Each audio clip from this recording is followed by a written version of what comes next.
Assalamualaikum warahmatullahi wabarakatuh. Saya Nur Izzatin Nabila binti Kamal Luzaman. Super shy, but wait a minute while I make your mind. 달리는 지금도 you're on my mind all the time. I wanna tell you, but I'm super shy. Di dalam video ini, saya ingin mempromosikan sebuah produk digital yang telah saya ciptakan, iaitu e-Ganti yang berfungsi sebagai bahan pengajaran dan pembelajaran yang berasaskan teknologi. Untuk mempromosikan produk digital saya juga telah menghasilkan sebuah poster yang berpandukan prinsip Casper. Di dalam poster ini terdapat 6 aspek yang telah saya tekankan. Aspek yang pertama ialah pengenalan kepada e-Ganti. e-Ganti merupakan sebuah produk digital yang mengandungi pelbagai bahan pengajaran dan pembelajaran yang disediakan berdasarkan RPH model Azure. e-Ganti memfokuskan salah satu aspek tata bahasa yang terdapat di dalam DSKP Bahasa Melayu tahun 3, iaitu kata ganti nama. Kita beralih pula kepada aspek kedua di dalam poster ini, iaitu objektif kepada penghasilan produk digital e-Ganti. Objektif yang pertama ialah meningkatkan pelibatan murid di dalam sesi PDP. Hal ini adalah kerana e-Ganti mengandungi grafik, visual, animasi yang mampu menarik perhatian murid-murid. Oleh itu, mereka tidak akan berasa bosan dan lebih aktif di dalam kelas. Objektif yang kedua ialah meningkatkan tahap penguasaan murid dalam kemahiran digital. Hal ini adalah kerana e-Ganti merupakan satu bahan pengajaran dan pembelajaran yang berasaskan teknologi sepenuhnya.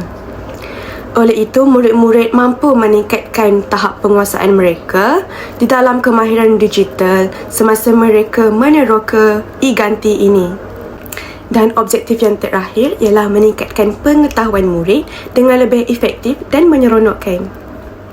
Menerusi e-Ganti, murid dapat meneroka pelbagai maklumat baharu berkaitan dengan kata ganti nama secara bersendirian atau berkumpulan.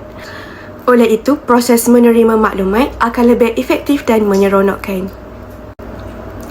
Aspek ketiga yang ditekankan di dalam poster ini ialah pernyataan masalah. Masalah yang pertama adalah murid tidak aktif di dalam kelas. Seperti yang kita tahu, pada era ini, murid lebih tertarik kepada bahan yang menggunakan visual atau animasi. Disebabkan oleh itu, saya telah mengambil inisiatif untuk mempelbagaikan bahan yang menggunakan visual, animasi, grafik yang pelbagai warna di dalam produk digital saya. Masalah yang kedua ialah murid menerima input yang sedikit. Masalah ini mungkin berlaku disebabkan murid tidak dapat meneroka ilmu dengan sendiri atau murid berasa cepat bosan di dalam kelas. Jadi, dengan e-Ganti, murid dapat meneroka ilmu dengan sendiri kerana e-Ganti mengandungi bahan yang mempunyai arahan jelas dan mudah difahami oleh mereka. Masalah terakhir ialah kaedah pengajaran guru tidak menarik. Oleh itu, saya ciptakan produk digital e-Ganti yang menekankan pendekatan pembelajaran secara didik hibur. Pendekatan pengajaran secara didik hibur adalah satu pendekatan yang mampu menarik perhatian murid-murid. Aspek keempat yang telah saya teliti ialah proses kerja dalam penghasilan e-Ganti. Dalam proses kerja menghasilkan produk e-Ganti, saya telah mengenal pasti masalah, merancang strategi pengajaran, menyediakan bahan dan menilai keberkesanan bahan dalam pengajaran dan pembelajaran. Setiap proses kerja yang telah saya lakukan adalah berdasarkan sumber-sumber kajian yang telah dihasilkan oleh guru-guru sekolah di luar sana. Penilaian keberkesanan produk digital saya ini telah saya ambil kira menerusi Google Form yang telah saya sediakan di dalam produk ini juga. Aspek seterusnya yang terdapat di dalam poster ini ialah impak kepada penghasilan e-Ganti. Impak yang pertama ialah murid lebih aktif di dalam sesi PDP. Kenyataan ini dapat dibuktikan kerana e-Ganti mengandungi pelbagai bahan yang menarik. Contohnya, permainan atas talian yang berfungsi sebagai latihan pengukuhan murid terhadap topik kata ganti nama. Impak yang kedua ialah murid dapat menguasai kemahiran digital. Menerusi e-Ganti, murid dapat menguasai kemahiran digital, iaitu satu kemahiran penting pada era ini. Impak lain ialah proses PDP lebih menyeronokkan dan efektif.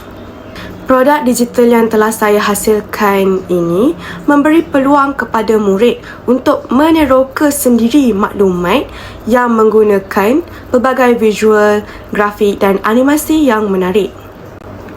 Aspek terakhir yang terdapat di dalam poster ini ialah aplikasi yang telah saya gunakan untuk menghasilkan e-ganti. Terdapat 7 aplikasi yang telah saya gunakan, iaitu YouTube, Canva, Padlet, Jamboard, GameKit, WordWall dan juga GamiLab. Setiap aplikasi ini mempunyai fungsi tersendiri. Contohnya aplikasi GamiLab. Saya menggunakan aplikasi GamiLab untuk mencipta satu latihan pengukuhan tentang kata ganti nama. Jadi, untuk layari laman e-ganti, sila scan QR code yang disediakan dan berseronoklah di dalam sesi pembelajaran bersama Cikgu Izzati. Syuannya belajar!